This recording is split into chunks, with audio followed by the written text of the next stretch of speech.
Hey everybody, it's Ron from Pick Dawgz. This is Ron's Rundown. We're going to go over the MLB games scheduled for Thursday, September 19th, 2024. Now, if you like what you see, make sure to give this video a big thumbs up and subscribe to our channel. Don't forget to put your baseball picks in the comments section below. And if you're looking for my best bets, including my daily rundown best bet in the MLB, you can find those at the premium picks tab at pickdawgz.com. There's also a link in the description. Alrighty, here we go. Here are the games for Thursday in Major League Baseball. First up, the Baltimore Orioles hosting the San Francisco Giants. We're going to see Logan Webb and Zach Eflin as the starters. Two pretty good starting pitching options in this game, but Logan Webb has struggled in September with an ERA above 6 thus far, while Eflin in 19 and a third innings in the month has only given up 3 walks and a 2.33 ERA. Now, the Orioles have lost Eflin's last 2 games, but they really just weren't able to back him up offensively in those. I think they will here. I mean, Logan Webb's given up 17 base hits his last 2 starts. And a lot of sharp contact to go with it. I think the Orioles win this game. I think it's gonna be a close one, but I'm gonna go with Baltimore on the money line. Next up, we see the Atlanta Braves taking on the Cincinnati Reds. We're gonna see the favorite to win the National League Cy Young Award in Chris Sale for Atlanta and Julian Aguilar for the Reds. It's tough to go against Chris Sale right now. He is in great form. His last 5 starts were all wins for the Braves. He's given up 2 earned runs or fewer in all 5 of those games. His control's been excellent. No home runs given up in quite a while. Only 8 home runs given up this entire season. 172 innings. It's really impressive stuff. Aguilar's been okay, but I think the Braves get to him for enough runs to win and cover the run line, so give me Atlanta. Next up, the Minnesota Twins taking on the Cleveland Guardians. Simeon Woods-Richardson and Joey Cantillo are your starters. Now, Woods-Richardson's ERA is above 4 on the season. He had a good start to the year, but I do think he's running out of gas a little bit. We haven't seen him go more than 5 innings in 5 starts, and he's gone less than 5 innings in his last 4 starts, including that last game against the Reds. It was a blowout loss for Minnesota, 11-1 the final. He gave up 3 runs in 3 innings with 3 walks, so I do worry about him here. Even though Cantillo, a lefty facing a Twins team, it's been solid against lefties, and they've gotten healthier now, getting both Correa and Buxton back in the lineup. I still think, Cantillo's in great form right now. His last 2 starts combined 12 innings of 1-run ball with 16 strikeouts. I got to go with the Guardians in this game on the money line.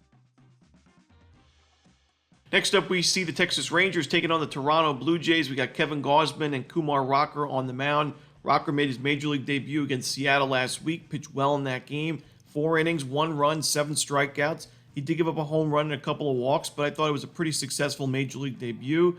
This is a tough matchup, though, against a Blue Jays team that in the last month has a very low strikeout rate against righties and a good OPS and isolated power numbers as well. So I could see Rocker struggling a bit. Gausman on the other side has been a pretty profitable pitcher for the Blue Jays over the last couple of months. He had another win in that last game against St. Louis, 7 innings, a 2-run ball. That game ended up going to extra innings, but still was a win for Toronto. I'm going to go with the Blue Jays in this one on the money line on the road, which should be a great game. Next up, we'll go to T-Mobile Park as the Yankees take on the Mariners. We got Logan Gilbert and Clark Schmidt on the mound. Logan Gilbert, I still think is a very good option in this Mariners rotation. He's got great strikeout numbers on the season and recently.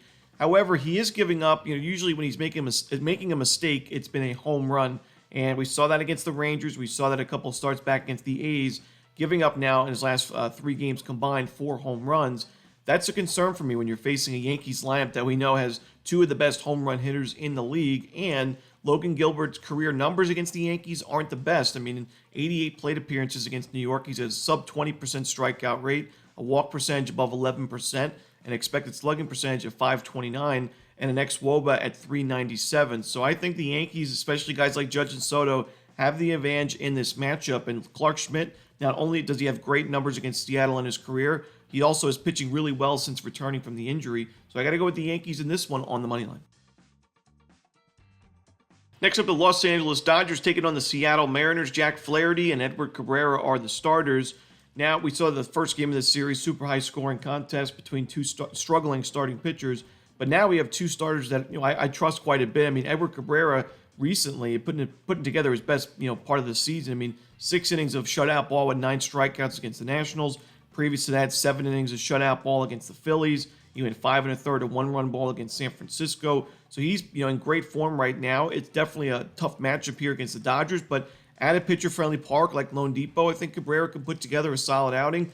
Flaherty may have struggled a little bit in that last game against the Braves, but I think it's a much better matchup for him here against the Marlins. This is a tough one in terms of the side. I think maybe the value lies with Miami, but I'll go with the under as well. Next up, we see the Boston Red Sox taking on the Tampa Bay Rays. Cooper Criswell and Zach Littell are your starters. I like another under in this game. I mean, Zach Littell's pitched well at home this season. 80 innings of work at Tropicana Field with a 3.15 ERA. And he's also pitched well in general recently. Back-to-back shutouts against tough lineups like the Orioles and the Guardians. Cooper Criswell now has his ERA below 4 on the season. He's in excellent form, giving up 2 earned runs or fewer in all 5 of his last 5 starts. The Rays have not been known to be a great lineup against righties this year as well. Give me the under in Red Sox Rays. In our next game, we see the Arizona Diamondbacks taking on the Milwaukee Brewers. Brandon Pfaadt and Tobias Myers are your starters. We saw the same pitching matchup last week at Chase Field. Very high-scoring game, 15-8, the final score in favor of Milwaukee.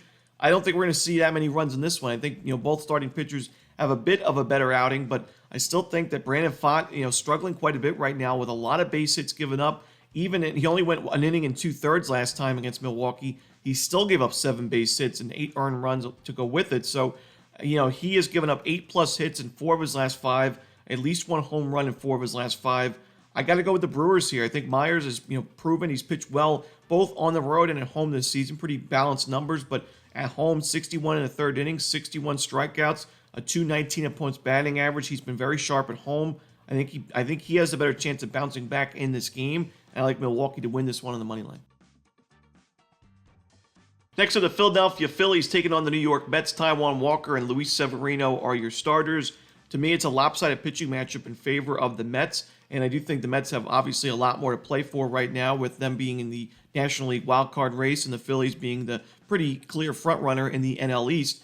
Walker has not pitched well this season, a 6.29 ERA.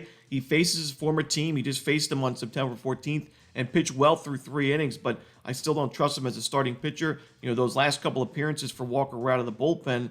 Now back as a starter, I think the Mets get to him early and often. Severino's been solid. Give me the Mets in this one on the money line and run line.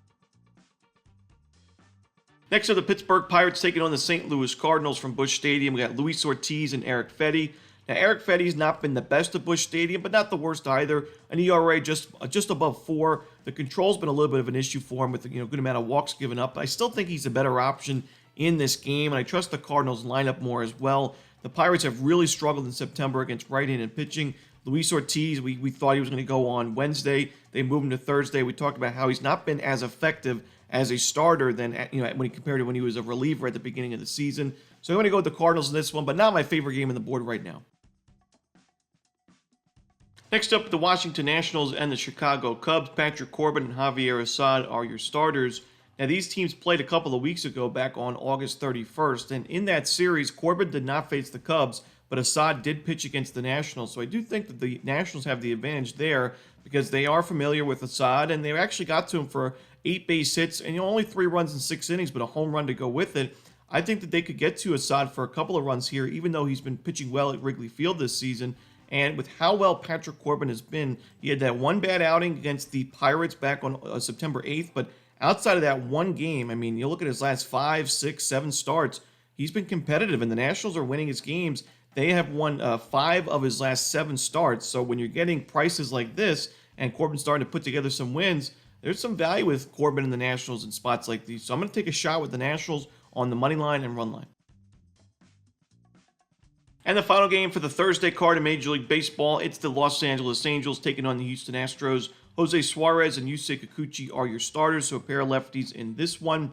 Now, the travel spot is a little bit difficult for Houston going from San Diego back home, but I still think with how well Kikuchi has pitched with his new team, the fact that they have yet to lose a Yusei Kikuchi start this year, since joining the Astros at the deadline, the Astros are 8-0 in Kikuchi starts. That includes a game against these Angels last week. Both these starting pitchers faced the opposition in that game. Suarez pitched well in that one. I mean, he went 4 innings of shutout ball with 5 strikeouts, but it still did not end up being a win. I mean, the Astros found a way to win and cover the run line.